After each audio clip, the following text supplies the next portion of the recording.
चलिए आध्यात्मिक अर्थ पर बात करते हैं। सबसे पहला मंत्र देखिए, जब हम घी की आहुति लगाते हैं तो हम क्या प्रार्थना करते हैं या क्या भाव मन में होने चाहिए। बार बार मैं कहता हूँ एक बात, मन में भाव जरूर होने चाहिए, वो अर्थ की भावना ऐसा बना के रखना चाहिए जब भी मंत्रों का उच्चारण करना हो। अन्यथा तो फिर वो उसके समान है जैसे कोई पशु भार ढोता है ना, मंत्रों का उच्चारण बस ऐसे ही होता है। अगर केवल मंत्रों का उच्चारण किया जाए और उसका अर्थ ना आए, वैसी भावनाएं ना बने, वैसा बोध ना हो, वैसा संज्ञान ना हो, मन की स्थिति वैसी ना हो, क्रियाकलाप वैसे ना हो, तो फिर बिल्कुल वैसा ही है। ये ऋषि दयानंद कहते हैं जैसे कोई पशु बाहर को ढोता है या किसी वृक्ष पर पत्ते लगे रहते हैं जिनके होने का कोई लाभ नहीं है, तो ऐसा। अब देखिए, ओम अग्नये स्वाहा, ये आहुति किसके लिए, कल क्या अर्थ बताया था, ये आहुति अग्नि के लिए है। कौन सी अग्नि के लिए, जो पृथ्वीस्थ अग्नि है, पृथ्वी में स्थित अग्नि है। लेकिन आज किसके लिए है ये, आज ये परमात्मा के लिए है। तो अग्नि नाम परमात्मा का है। यहाँ पे अग्नि परमात्मा को भी कहते हैं। कैसे कहते हैं, तो आपने देखा होगा संसार की सबसे पहली पुस्तक ऋग्वेद, सबसे पुराना ग्रंथ ऋग्वेद, और उस ऋग्वेद की शुरुआत किस शब्द से होती है, इसी शब्द से होती है। ओम अग्निमीडे पुरोहितं यज्ञस्य देवमृतविजम होतारम रत्न धातमम, अग्नि शब्द से ही शुरुआत हुई वहां पे। और वो अग्नि जो शब्द है वो परमात्मा का ही नाम है। और ऋषि दयानंद इस अग्नि शब्द को खोलते हुए सत्यार्थ प्रकाश के प्रथम समोल्लास में पता है क्या लिखते हैं, बहुत ध्यान से सुनेंगे, याद रहे ना रहे लेकिन आप भाव याद रखिएगा बस। वो कहते हैं कि अग्नि शब्द अग अगी इन धातुओं से बनता है। अग अगी इण। आवाज क्लियर नहीं जी, आवाज क्लियर नहीं आपकी। आप एक बार फिर से जुड़िए ना, बाकी लोगों को तो आ रही है आवाज। मेरी आवाज आ रही है श्रीमान जी, बताइए। अब आ रही है सर। आप ना लेफ्ट होकर फिर से जुड़ जाइए अगर दिक्कत हो रही हो तो। हाँ, तो मैं 3 धातुएं बता रहा था, कौन कौन सी, अग अगी और इण। और इनको ऋषि दयानंद कहते हैं कि ये गत्यर्थ का धातु है, गति के अर्थ को देने वाली है, गति गमन। कैसे, तो मैंने धातु पाठ खोजा, धातु पाठ में जब मैंने इन धातुओं को देखा तो वहां क्या लिखा हुआ था, अग कुटिलायाम गतौ अगी गत्यार्थाः इण गतौ, मतलब गति के अर्थ में। जहां भी अग्नि शब्द, ये अग्नि शब्द आएगा ना तो हम गति अर्थ लेंगे मुख्य रूप से, जो गति करने वाला है। अग्नि गति करता है ना, ये जो भौतिक अग्नि होता है, और परमात्मा भी गति करने वाला है। लेकिन गति के 3 अर्थ ऋषि दयानंद बताते हैं, और वो क्या कहते हैं, गतेस्त्रयो अर्थाः ज्ञानम गमनम प्राप्ति ही च इति प्राप्तिश्चेति, ऐसा करके। क्या फिर से सुनेंगे, जब भी ये गति शब्द कहीं पढ़ने को मिले तो उसके 3 अर्थ बताइए, एक तो ज्ञान, एक गमन और एक प्राप्ति। तो अग्नि शब्द जब भी हमारे दिमाग में आए ना तो हमें 3 शब्द आ जाने चाहिए एकदम से। कौन कौन से, एक तो ज्ञान, एक गमन और एक प्राप्ति। और परमात्मा में ये तीनों घटते हैं, ज्ञान भी, गमन भी और प्राप्ति भी। जब भी अग्नि शब्द, हाँ जी बताते हैं ना, अभी बता रहे हैं। तो कैसे, परमात्मा में ज्ञान तो होता ही है, अग्नि, उसका नाम अग्नि है ही इसलिए क्योंकि वो ज्ञानवान है, उसके भीतर असंख्य ज्ञान है, अनंत ज्ञान है, इसलिए वो अग्नि कहलाता है परमात्मा। गमन, वो परमात्मा गमन करने वाला है, स्वयं भी गमन करता है, औरों को भी गमन कराने वाला है। अब गमन करने का मतलब क्या है, संसार को चलाता है और स्वयं भी प्रत्येक वस्तु में विद्यमान रहता है, ये भी उसका गमन करना है। वैसे गमन करना, स्थानांतर जैसे हम जाते हैं ना, मैं कहीं जाता हूँ, वैसा गमन परमात्मा नहीं करता, लेकिन हाँ वो औरों को गमन कराता है। एक प्राप्ति, जब भी अग्नि शब्द ध्यान में आए तो प्राप्ति, वो परमात्मा प्राप्त कराता है, बहुत सारी वस्तुएं प्राप्त कराता है और स्वयं को भी प्राप्त कराता है, इसलिए। लेकिन यहाँ मुख्य रूप से आप बस एक अर्थ याद रखिए, ये वाला बस, इन दोनों को तो आप छोड़ ही दीजिए अभी। अग्नि शब्द जब भी अगली बार से हमारे दिमाग में आए, हम उच्चारण करें तो क्या ध्यान रखेंगे, वो परमात्मा ज्ञान वाला है। और इसी को आगे खोलते हुए क्या कहते हैं, प्रकाश स्वरूप है, प्रकाश स्वरूप। तो ये आहुति किसके लिए है, प्रकाश स्वरूप या ज्ञान स्वरूप परमात्मा के लिए। और ऋषि दयानंद और आगे लिखते हैं और कहते हैं, यो अंचति अच्छते गत्यं गत्येति सोयम अग्नि ही, जो ज्ञान स्वरूप, सर्वज्ञ, जानने, प्राप्त होने और पूजा करने योग्य है। इससे उस परमेश्वर का नाम अग्नि है। फिर से सुनिए, देखिए, अग्नि जब भी और आए दिमाग में तो क्या क्या आना चाहिए? ज्ञान स्वरूप है, ज्ञान वाला है, बहुत ज्ञान है परमेश्वर के पास। जानने और प्राप्त होने योग्य है, उसको प्राप्त भी किया जाना चाहिए। बहुत सारी वस्तुएं हम संसार में प्राप्त करते हैं, लेकिन सर्वोच्च प्राप्त करने योग्य वस्तु कोई है तो परमात्मा है। अब अग्नि जब भी ध्यान में आए तो क्या ध्यान करेंगे? प्राप्त होने योग्य है। और क्या है? सर्वज्ञ, सब कुछ जानने वाला है। इस संसार में ऐसी कोई बात नहीं है जो परमात्मा ना जानता हो। संसार के जितने भी जीव कर्म करते हैं वो सब कुछ जानता है, इसलिए भी उसका नाम अग्नि है। और क्या है? प्रकाश स्वरूप है, सारे संसार को प्रकाशित करता है, ज्ञान कराता है, ये भी उसका एक गुण है, इसलिए उसका नाम अग्नि है। तो देखिए, अग्नि की इतनी सारी विशेषताएं हैं। और क्या है? पूजा करने योग्य है, वो परमात्मा पूजा यानी उपासना के योग्य है, उपासक है वो हमारा, इसलिए भी अग्नि नाम है। कितनी सारी विशेषताएं हो गई इस अग्नि के भीतर। जानने योग्य है, प्राप्त करने योग्य है, ज्ञान भी कराता है, पूजा करने योग्य भी है, सर्वज्ञ भी है। इतनी सारी बातें हो गई इस अग्नि के भीतर। ठीक है जी। तो ये अग्नि इतना महत्वपूर्ण शब्द है। कुल मिला के अगर आपको केवल एक शब्द चाहिए इसके लिए तो बस आप समझिए ज्ञान स्वरूप। वो परमात्मा ज्ञान स्वरूप है, इसलिए उसका नाम अग्नि है। इससे काम चल जाएगा। लेकिन मैं तो उस व्यापकता में जाता हूँ जिस व्यापकता में ऋषि दयानंद हमें ले जाना चाहते हैं, जहाँ वो हमें पहुंचाना चाहते हैं। हम वैसे अर्थों को भी समझें। इतना हो गया। तो ये आहुति किसके लिए है? अग्नि के लिए। और ये मैं सत्य कहता हूँ, स्वाहा माने सत्य कहता हूँ, मधुर वाणी से कहता हूँ, ये पदार्थ मेरा नहीं है। इदम अग्नये इदं न मम, ये उस परमात्मा के लिए है जिसने मुझे ये पदार्थ दिया है, जिसने मुझे ये घृत दिया है, ये हवि, ये सामग्री और ये पूरा संसार, ये इतनी सारी वस्तुएं, ये इतना अच्छा शरीर, इतनी बड़ी व्यवस्थाएं परमात्मा ने मुझे दी है। तो ये जो आहुति मैं दे रहा हूँ ना, ये मैं उसके लिए दे रहा हूँ, उसको समर्पित करता हूँ। परमात्मा को हमारा घी नहीं चाहिए। है ना, कोई सोच सकता है कि परमात्मा को घी चाहिए क्या हमारा, लेकिन ऐसा नहीं है। वो बस हमारा समर्पण भाव है कि हम उसका त्याग करते हैं कि उसके साथ हमारा स्वस्वामी संबंध ना बने, ताकि हम उस भाव से छूटें जिस भाव को लेके अहंकार की भावना आती है, घमंड की भावना आती है, स्वस्वामित्व का भाव बनता चला जाता है। ठीक है, ये हो गया अग्नि शब्द। आगे देखिए, ओम सोमाय स्वाहा। सोम किसको कहते हैं? जब हम भौतिक अर्थ देख रहे थे तो सोम कहते हैं औषधियों को, या औषधियों में उपस्थित जो जल होता है उसको कहते हैं। लेकिन अब जब हम आध्यात्मिक अर्थ देखेंगे, तो नहीं, रुकिए,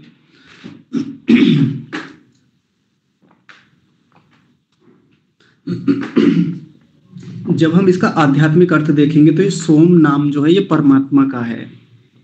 परमात्मा को सोम भी कहते हैं। वैसे तो सोम चंद्रमा को भी कहते हैं, औषधियों को भी कहते हैं, कई सारे चीजों के नाम होता है सोम। वो गिलोय बताई थी ना, गिलोय का भी नाम सोम होता है। लेकिन यहाँ सोम, अब जो आध्यात्मिक अर्थ देख रहे हैं, ये किसका है? परमात्मा का नाम है। तो इस सोम का क्या मतलब है? परमात्मा को सोम क्यों कहते हैं? क्योंकि वो परमात्मा अमृत स्वरूप है। सोम का सीधा सा मतलब समझे, अमृत स्वरूप। अमृत स्वरूप का मतलब क्या हुआ? जो कभी ना मरता हो। अमृत का उल्टा करके देखिए क्या होता है? मृत, जो मर गया है, जिसकी मृत्यु हो जाती है उसको कहते हैं मृत, और जिसकी मृत्यु ना हो उसको क्या कहते हैं? अमृत, और उसी को सोम कहते हैं। यानी जो कभी ना मरे उसको अमृत कहा जाता है, सदैव जीवित रहने वाला। और आज चर्चा होगी इसी के बारे में, अमृत के बारे में, नित्य के बारे में। उसको नित्य भी कहते हैं। ऐसा परमात्मा जो ना तो बूढ़ा होता है, ना जिसका जन्म होता है, ना मरण होता है, जिसका कभी ऐसे देहांतर नहीं होता जैसा हमारा हो जाता है। देह छूट जाती है, देह प्राप्त कर लेते हैं, फिर मृत्यु होती है, फिर नए शरीर को प्राप्त करते हैं, ऐसा उसके साथ नहीं होता। इसलिए उसका नाम क्या है? अमृत, और उसी को सोम भी कहते हैं, उस परमात्मा को। तो ये जो आहुति में दूसरी घृत की लंबी आहुति दे रहा हूँ, ये किसके लिए है? सोम नाम के परमात्मा के लिए। ये मैं समर्पित करता हूँ प्रभु को, और मैं अपने उन सभी पदार्थों को प्रभु को समर्पित करता हूँ जिनके साथ मेरा स्वस्वामी संबंध बनता है, या जिनके कारण मैं बंधन में आता हूँ। ये भाव बनेगा ना, तो देखिए बहुत बहुत उन्नति हमारी यज्ञ से ही हो जाने वाली है। एक तो होती है उपासना, एक होता है यज्ञ। दोनों अलग अलग चीजें हैं। उपासना में हमारी विशेष गति होती है। उपासना में तो हम अपने आप को बहुत अच्छे से देख पाते हैं, परमेश्वर को बहुत अच्छे से समझ पाते हैं, प्रत्यक्ष कर पाते हैं, उसके गुणों को बहुत बहुत गहराई से, बारीकी से, सूक्ष्मता से देखते हैं। लेकिन यज्ञ में तो दो चीजें चलती हैं, वहां भौतिक अर्थ भी देख रहे हैं, क्रियाओं में भी संलग्न हैं, साथ में परमेश्वर की उपासना भी है। हाँ, उपासना जैसा तो नहीं हो पाएगा यहाँ पे, जितना हम गहराई से उपासना में देख पाते हैं। उपासना में तो मौन होके बैठे हैं हम, वहां परमेश्वर के इन गुणों पर सूक्ष्म चिंतन चलता है मौन हो करके। अब यहाँ बोलना भी है, क्रियाएं भी करनी है, भाव भी बनाने हैं, लोगों को भी देखना है, अनुशासन भी बनाना है, बहुत सारी चीजें होती हैं। इसलिए थोड़ा कठिन तो होता है यहाँ पे। इसलिए मैं बार बार कह रहा हूँ कि इन अर्थों पर, ये जो मंत्रों के अर्थ चल रहे हैं, इन पर गहराई से ध्यान देंगे और एक दो बार अभ्यास कर लेंगे ना, तो बार बार करते करते करते करते ये हमारे मन में बैठ जाएंगे। जैसे ही हमें ये अग्नि शब्द हमारे दिमाग में आएगा, हमारे वाणी में आएगा, तुरंत एकदम से क्या ध्यान में आएगा? वो ज्ञान स्वरूप परमात्मा जो सर्वज्ञ है, प्राप्त होने योग्य है, पूजा करने योग्य है। एकदम से ये अर्थ हमारे दिमाग में आ जाना चाहिए। ये कब आएगा? जब बार बार अभ्यास करेंगे, अभ्यास करने से आ जाएगा एकदम से। अगली आहुति देखिए, अगली आहुति है प्रजापति के लिए। प्रजापति किसको कहते हैं? तो ये भी परमात्मा का नाम है। कितने ही स्थानों पर यह प्रजापति शब्द आता है वेदों में। एक मंत्र आया था ना ईश्वर स्तुति प्रार्थनोपासना में, छठा मंत्र है, प्रजापति न त्वदेतान्यो विश्वा जातानि परिता बभूव, ऐसे करके। तो वहां भी प्रजापति शब्द है परमात्मा का नाम। और यहाँ भी प्रजापति है, तो ये वही प्रजापति है परमात्मा। कल जब हम प्रजापति देख रहे थे तो प्रजापति क्या बताया था? एक तो प्रजापति यज्ञ को भी कहते हैं जब भौतिक अर्थ देखें तो, और एक क्या होता है महत अंड, जो अव्यक्त स्थिति होती है संसार की, जब संसार बनना शुरू होता है उस समय की, उसको भी कहते हैं। लेकिन आध्यात्मिक अर्थ देखेंगे तो प्रजापति किसका नाम है? परमात्मा का। और सीधा सा नाम बता ही रहा है अपने आप में, प्रजापति, प्रजा का पति यानी प्रजा का स्वामी, प्रजा का रक्षक, ऐसा समझ लेंगे। तो परमात्मा कौन सी प्रजा का रक्षक है? हम जैसी जो प्रजाएं हैं उसकी। हम सभी जीव जो हैं इस संसार में, हम सबका रक्षक है वो, हम सबका स्वामी है, पति है। उसने हमको इतनी सारी व्यवस्थाएं दी और हम सबका क्या बन बैठा है ऊपर? अध्यक्ष बन के बैठा हुआ है। अध्यक्ष शब्द आया था ना पीछे एक बार, हमारा अध्यक्ष है, हमारे ऊपर विराजमान एक राजा है वो, इसलिए उसको प्रजापति कहा। एक और सेंस इसका निकालेंगे प्रजापति का, हम सबका पालन करने से भी वो प्रजापति है। हम सब जो प्रजाएं हैं, पालन करता है ना हमारा, इतनी सारी व्यवस्थाएं दे करके वो हमारा पालन ही तो करता है। कैसे पालन करता है? हमें शरीर दिया, सबसे पहली और सबसे उत्तम वस्तु उसने हमें शरीर दी, और ये शरीर से हमारा पालन होता है। हमारा किसका मतलब? हमारा आत्मा का हमारा पालन होता है, इससे रक्षण होता है, वर्धन होता है। और क्या दिया? अन्न दिया, औषधियां दी, जल दिया, पृथ्वी दी। ये इतनी सारी वस्तु गिनते रहिए, कितनी भी जो भी हमें समाज में दिखती है, संसार में दिखती हैं, जो हमारे रक्षण में सहायक हैं, जो हमारी रक्षा करती हैं। इन सब वस्तुओं को गिनिए। ये सब वस्तुएं हमारी क्या करती हैं? रक्षा करती हैं, पालन करती हैं। हमें माता पिता भी तो दिए परमात्मा ने, हमें गुरु भी तो दिए, आचार्य भी तो दिए, वेदों का ज्ञान भी तो दिया, प्रेरणाएं भी तो दी। इतना कुछ देकर भी तो वो पालन करता है हमारा। तो ऐसा ऐसा करने से क्या कहलाया? प्रजापति कहलाया, हमारा रक्षक कहलाया। और हमारा कल्याण चाहता है वो, हमें सुख देता है, हमें आनंद देता है, हमें हमारे उस मुख्य लक्ष्य की प्राप्ति कराता है जिसके लिए हम इस संसार में आए हैं, जो हमें अभीष्ट है, जो हम चाहते हैं। इसलिए भी वो प्रजापति है। और खुल के देता है वो, छप्पर फाड़ के देता है। कहते हैं ना छप्पर फाड़ के देता है वो, जब भी देता है तो ऐसे ही देता है। इसलिए भी वो प्रजापति है। तो ये आहुति किसके लिए है? उस प्रजापति परमात्मा के लिए जिसने हमें इतना कुछ दिया है, जो हमारा निरंतर पालन पोषण कर रहा है। ये मेरे लिए नहीं है। हो गया। अगला देखिए इंद्र। जब हम भौतिक अर्थ देख रहे थे तो इंद्र का मतलब क्या था? विद्युत। विद्युत बताया था ना, तो ये आहुति तो विद्युत के लिए थी जब भौतिक अर्थ देख रहे थे। लेकिन अब जब आध्यात्मिक अर्थ देखेंगे तो ये इंद्र किसका नाम है? वही बात, परमात्मा का नाम है। और सत्यार्थ प्रकाश में इस इंद्र शब्द को खोलते हुए ऋषि दयानंद कहते हैं इति परमेश्वर्य। इति इति परमेश्वर्य इस धातु से बनता है ये शब्द, इति परमेश्वर्य। इसका मतलब क्या होता है? जो परमेश्वर्यवान है, जो सब ऐश्वर्यों का स्वामी है, उसका नाम इंद्र है। भाई ये स्क्रीन शेयर किसने कर दी? सागर भाई ने हटाइए, चलिए रहने दीजिए, आप कुछ मत कीजिएगा। मैं सोमाराम जी, सोमाराम कौन है ये? आपने स्क्रीन साझा कर दी तो वो हट गई।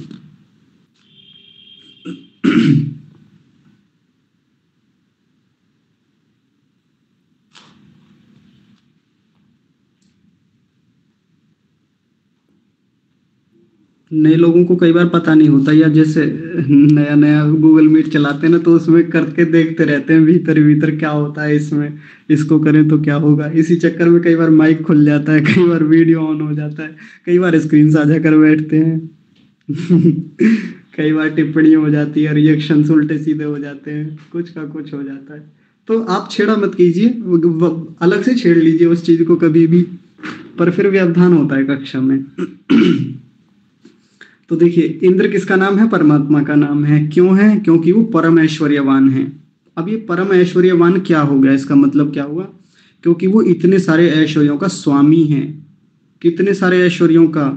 तो संसार में जितने भी सुख या सुख के साधन दिखाई देते हैं, ये सब ऐश्वर्य हैं।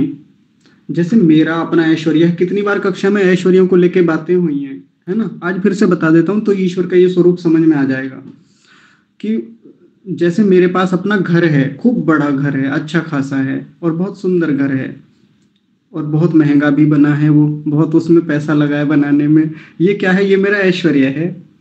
मेरे पास धन है, खूब सारा धन है, करोड़ों रुपए हैं, अरबों रुपए हैं, ये क्या है? ये मेरा ऐश्वर्य है। मेरे पास अपनी गाड़ी है, मेरे पास अपना एरोप्लेन है, मेरे पास अपना हेलीकॉप्टर है पर्सनल, ये भी क्या है? ये मेरा ऐश्वर्य है। कुछ भी हो सकता है, सब ऐश्वर्य है। मेरे पास अच्छा शरीर है, सुदृढ़, मजबूत, ताकतवर, बलिष्ठ शरीर है, ये भी क्या है? ये भी मेरा ऐश्वर्य है। मेरे पास अच्छी बुद्धि है, उत्तम योग्यता है, विद्या है, कलाएं हैं, प्रतिभाएं हैं, ये सब क्या हैं? ये सब भी ऐश्वर्य हैं। मेरे पास चीजों को देखने की एक सुंदर दृष्टि है, मैं चीजों को विवेक के साथ देखता हूँ, ये भी ऐश्वर्य है। सबके पास नहीं होता ये ऐश्वर्य। बाकी तो बहुत मिल जाएंगे बाहर के ऐश्वर्य वाले, किसी के पास बहुत संपत्ति हो सकती है, हाँ वो भी ऐश्वर्यवान व्यक्ति है। लेकिन कुछ ऐश्वर्य ऐसे होते हैं जो सबके पास नहीं होते, जो विशेष ही लोगों के पास होते हैं, जिनमें मुख्य रूप से बुद्धि होती है, जिसमें योग्यता होती है, जिसमें विद्या होती है। ये तो सामान्य लोगों के पास उतना नहीं होता। लेकिन जब यहाँ बात परमात्मा की चल रही है, अब परमात्मा के पास तो ये सब है, सामर्थ्य है, बहुत है, अनंत सामर्थ्य है, तो क्या हो गया? परम ऐश्वर्यवान हो गया। और परम शब्द लगाया ना, तो एक तो हो गया ऐश्वर्यवान, एक हो गया परम ऐश्वर्यवान। तो ऐश्वर्यवान तो वो कि हाँ सामान्य ऐश्वर्य हैं, और परम ऐश्वर्यवान का क्या मतलब हो गया? कि बहुत ऊंचे स्तर के ऐश्वर्य हैं, बहुत बहुत ऊंचे स्तर के।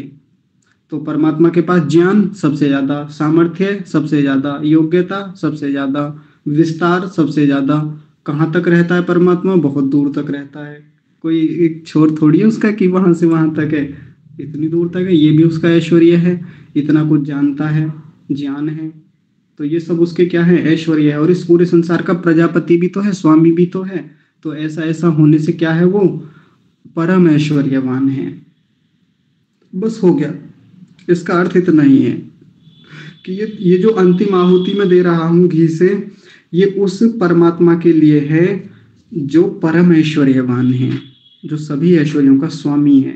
तो फिर क्या भावना मन में और आनी चाहिए? जैसे ही परम ऐश्वर्यवान बोला तो बस वही प्रार्थनाएं भी होनी चाहिए हर जगह। जैसे ऊपर से देख लीजिए एक बार प्रार्थना, अग्नि कि ये आहुति अग्नि के लिए है। जो अग्नि कौन सा? जो बहुत ज्ञान से युक्त है, जो प्रकाशमान है। हे प्रभु आप मुझे भी प्रकाशमान कीजिए, मुझे भी योग्यता दीजिए, मुझे भी बुद्धि दीजिए, ज्ञान दीजिए, विद्या दीजिए। ये आहुति किसके लिए? सोम के लिए। सोम किसको कहते हैं? अमृत को। प्रभु आप मुझे भी अमृत की प्राप्ति कराइए, मैं भी कभी ना मरूं। कभी ना मरने का मतलब वैसा नहीं है, आत्मा तो खैर मरता भी नहीं है, लेकिन यहाँ भाव कैसा कि जो मैं जन्म मरण के चक्कर में जाता रहता हूँ वहां से मुझे छुड़ा दीजिए, मुझे भी सोम बनाइए अपनी तरह। ऐसा। प्रजापते, हे प्रभु आप स्वयं प्रजापति हैं, संसार के रक्षक हैं, पालक हैं, स्वामी हैं। तो आप मुझे भी ऐसा बना दीजिए कि मैं भी संसार का पालक बनूं, पालन करने वाला बनूं। भले ही सब पूरे संसार का ना बन पाऊं, लेकिन अपने परिवार का, अपने समाज का, या कुछ व्यवस्थाओं का, किसी गुरुकुल का, किसी गौशाला का, मैं उसका पालक बन सकता हूँ, मैं उसका प्रजापति बन सकता हूँ। तो इतनी योग्यता दीजिए, इतना सामर्थ्य दीजिए कि मैं भी प्रजापति हो जाऊं। क्योंकि मनुष्यों में भी तो प्रजापति होते हैं ना। अब प्रजापति वो मत समझ लेना, वो जो मिट्टी का कार्य करते हैं, हाँ वो भी प्रजापति होते हैं, वो भी प्रजा का पालन करते हैं, लेकिन मुझे उनसे भी बड़ा प्रजापति बनाइए। जब इंद्र की बात आए तो हे प्रभु आप परम ऐश्वर्यवान हैं, मुझे भी ऐश्वर्यों की प्राप्ति कराइए। एक तरफ तो समर्पण का भाव, जो है उसको छोड़ने का भाव, और जो नहीं है उसको पाने का भाव, ये साथ में चलेगा ना, तो देखिए यज्ञ के प्रति श्रद्धा बढ़ती चली जाएगी हमारी, बहुत आनंद आएगा, यज्ञ के प्रति जुड़ाव बनेगा हमारा, झुकाव होगा। नहीं तो रस ही नहीं है यज्ञ करने में, होता है ना, रस ही नहीं आता, वो आनंद ही नहीं है। लेकिन अब ऐसे ऐसे भाव बना के करेंगे ना हम यज्ञ, तो बहुत अच्छा लगेगा, बहुत आनंद आएगा। ये प्रकरण आज यही समाप्त होता है, ये वाला आघार वाज्य होती मंत्राह और आज्य भागा होती मंत्राह, ये वाला प्रकरण। यदि इतने में से किसी को कुछ पूछना है, कोई बात कहनी है तो आप बताइए, नहीं तो फिर अगले प्रकरण की ओर बढ़ते हैं। अच्छा जी, कई हाथ खड़े हो गए जी। योगेंद्र जी आप बोलिए, श्रीमान जी। आचार्य जी नमस्ते। नमस्ते जी। मेरा प्रश्न जल सिंचन मंत्र से है जी। अच्छा जी, जी बताइए। वैसे तो हो गया, पर बताइए। तो उसमें ये है कि जैसे पति पत्नी जी और ना को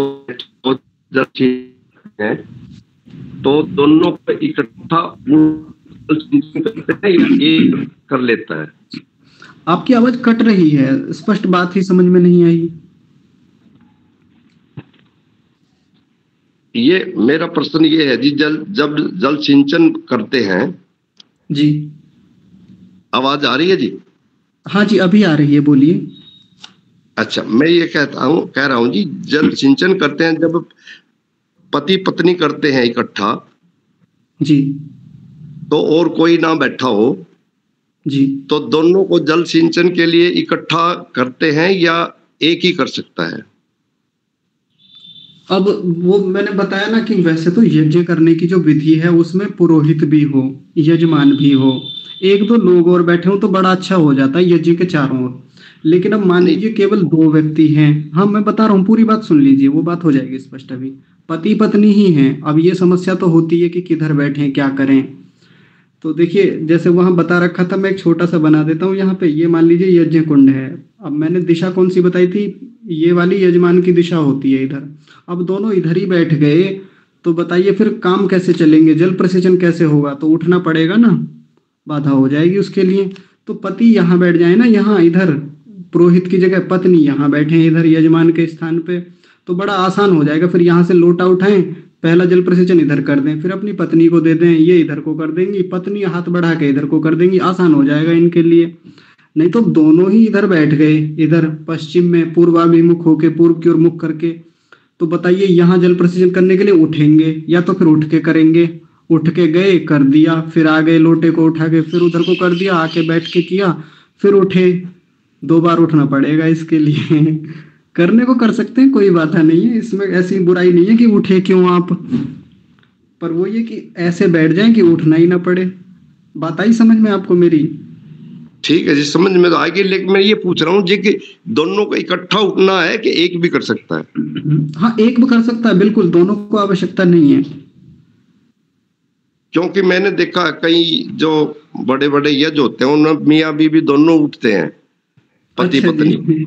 जी जी जी। इसलिए मैं पूछ रहा था जी।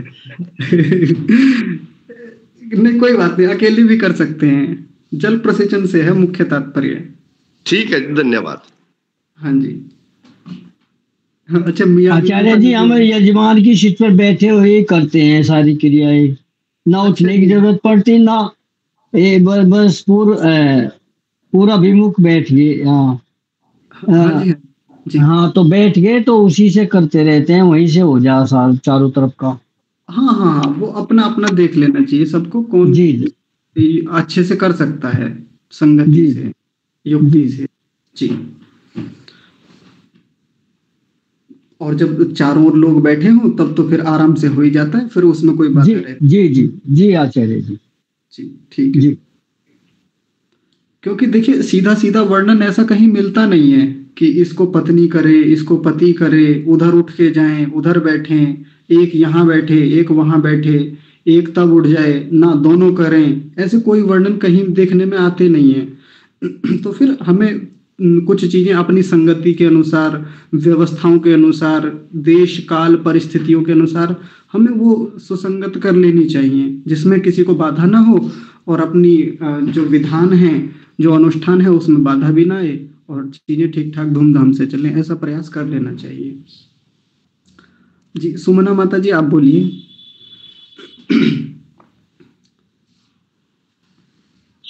ओ, अ, इसमें आप ये बता दीजिए एक बारी, मौन आहुति वाला कल प्रसंग रह गया था, जी, जिसमें वापस से मौन आहुति देते हैं। अभी तो मौन आहुति आई भी नहीं है। ठीक ठीक है, ठीक है। हाँ, प्रजापति आएगी। ठीक है, ठीक। ये मौन नहीं है, ये तो बोल के दी जाती है। आगे जब आएगी, देखिए मैं एक बात बता दूं आप लोगों को पहले, छोटी सी। जिस समय महर्षि दयानंद सरस्वती संस्कार विधि लिख रहे थे, तो लिखने का मतलब ये है कि वो केवल बोलते थे। उन्होंने अपने लिए कुछ लेखक नियुक्त कर रखे थे। सत्यार्थ प्रकाश भी उन्होंने औरों से लिखवाया, पुस्तकें औरों से ही लिखवाते थे, क्योंकि लेखन के कार्य में बहुत परिश्रम होता है, और वो व्यक्ति विचार करता है, चिंतन मनन करता है। तो उन्होंने उसके लिए लेखक रखे हुए थे। और ऐसा कहा जाता है, आज भी ऐसी चर्चाएं होती हैं, संस्कार विधि को लेकर बहुत सारी बातें होती हैं, कि ये जो आघार वाज्याहुति मंत्र है ना, ये प्रकरण इसका नाम है नीचे वालों का, और ये जो प्रकरण दे रखा है ये इन मंत्रों का नाम है।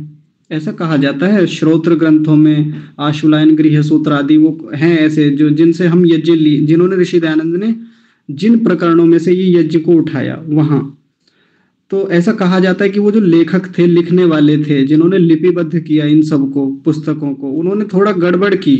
ऐसा कहा जाता है कि ये आघार वाज्याहुति को उन्होंने आज्य भागाहुति कर दिया, और आज्य भागाहुति मंत्रों को आघार वाज्याहुति कर दिया, ऐसा कहा जाता है।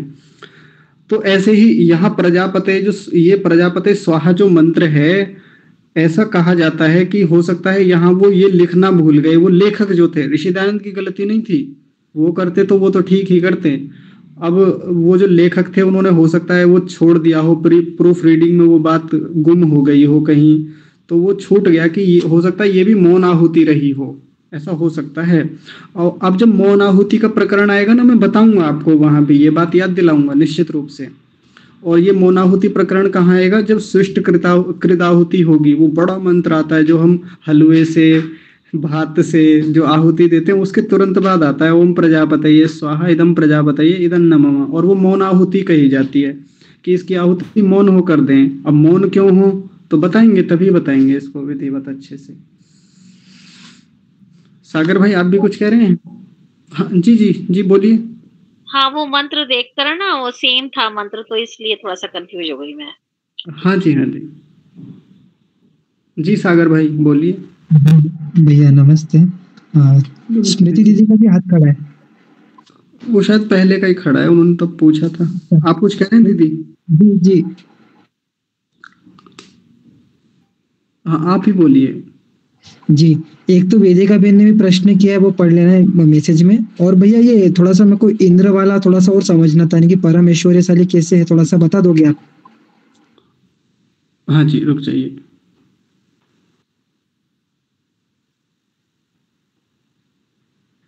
ठीक है, तो मैं दोनों बातें बता देता हूँ। पहली तो कि परमात्मा परमेश्वरवान कैसे है, तो ये सारे ऐश्वर्य उसी के हैं। अब हमारे पास तो थोड़े से ऐश्वर्य होते हैं, इसलिए हम तो ऐश्वर्यवान हैं। मान लीजिए मेरे पास अच्छी खासी संपत्ति है, तो मैं ऐश्वर्यवान हो गया। लेकिन परमात्मा के पास तो इस पूरे संसार की संपत्ति है, इसलिए वो कैसा हो गया, वो तो परम ऐश्वर्यवान हो गया। अब मेरे पास तो बहुत कम सुविधाएं हैं, बहुत कम सुख के साधन हैं, बहुत कम आनंद है, लेकिन परमात्मा के पास तो परम आनंद है, सबसे ऊंची चीजें हैं उसके पास, सबसे बड़ी दिव्यताएं हैं गुण कर्म स्वभाव के आधार पे, तो इसलिए वो परम ऐश्वर्यवान कहलाता है। अभी ठीक है?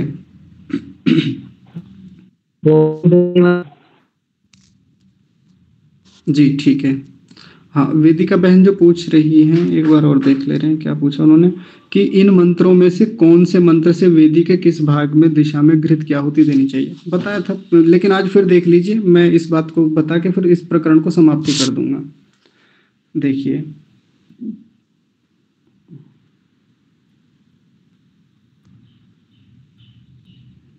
आज और देख लीजिए सभी लोग, ये आहुति कैसे लगाते हैं। मंत्र कौन सा है, 4 मंत्र है ना, तो चारों मंत्रों को देख लीजिए, मैं इसको ऊपर ही ले जा रहा हूं उनके पास ही। पहली आहुति ओम अग्नये स्वाहा, जैसे ही ओम अग्नये स्वाहा बोला तो पहली आहुति इधर लगेगी उत्तर दिशा में, ऐसे लंबी अग्नि में लगानी है, बाहर नहीं लगानी, ध्यान रखना, कभी बाहर छोड़ दें घी को। अब अग्नि तो यही जलेगी ना, यहाँ भीतर, यहाँ में लगानी है, लेकिन वो चिन्ह मैंने बाहर इसलिए बनाया ताकि दिखे आपको स्पष्टता से। और कैसे, पश्चिम से पूर्व, जैसे मैंने तीर का निशान बनाया ना, बिल्कुल इसी दिशा में लगानी है, लंबी। ओम अग्ने स्वाहा हो गया, ओम, फिर अगला है ओम सोमाय स्वाहा, फिर दूसरी आहुति कहाँ लगानी, ऐसे लंबी, नीचे देखिए ये वाली, ऐसे इस दिशा से इस दिशा में, पश्चिम से पूर्व में, ये लग गई। अब 2 मंत्र नीचे वाले ये रे, ओम प्रजापते स्वाहा, ओम इंद्राय स्वाहा, इनसे बिल्कुल बीचों बीच यहाँ आहुति लगाते हैं, यहाँ पे ऊंची लंबी धार बना के। अभी ठीक है वेदिका बहन? हाँ बोलिए। जी भैया, हाँ जी बढ़िया भैया, धन्यवाद। हाँ ठीक है, शोभनम। तो बस ये प्रकरण समाप्त होता है आज हमारा। अब अगला